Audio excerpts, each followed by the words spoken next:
मोक्षदा एकादशी का व्रत।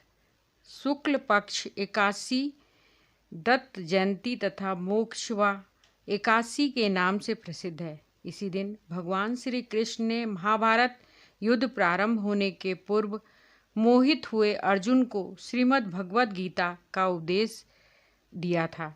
इस दिन श्री कृष्ण व गीता का पूजन करना चाहिए, फिर आरती करके उनका पाठ करना चाहिए।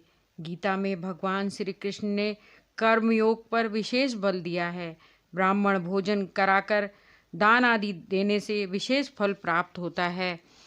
अब इसकी कथा आपको सुनाने जा रही हूँ। प्राचीन गोकुल नगर में वैखानस नाम का राजा धर्मात्मा और भक्त था। उसने रात्रि को स्वप्न में अपने पूज्य पिता को नरक भोगते हुए देखा। प्रातःकाल जोशी वेद पाठी ब्राह्मणों से पूछने लगा कि मेरे पिता का उद्धार कैसे होगा। ब्राह्मण बोले, यहाँ समीप ही पर्वत ऋषि का आश्रम है, उनकी शरणागत में आपके पिता शीघ्र ही स्वर्ग को चले जाएंगे। राजा पर्वत ऋषि की शरण में गया और दंडवत करके कहने लगा, मुझे रात्रि को स्वप्न में पिता का दर्शन हुआ है।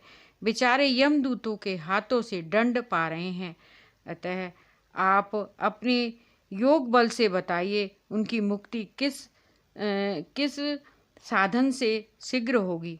मुनि ने विचार कर कहा कि धर्म कर्म सब देरी से फल देने वाले हैं। शीघ्र वरदान देने में तो केवल शंकर जी प्रसिद्ध हैं, परंतु उनको प्रसन्न करना भी कोई आसान नहीं है। देर अवश्य लग जाएगी और तेरे पिता की तब तक काफ़ी मरम्मत हो जाएगी। इसलिए सबसे सुगम और शीघ्र फलदाता मोक्षदा एकादशी का व्रत है। उसे विधि विधान सहित संयुक्त परिवार सहित करके पिता को संकल्प कर दो।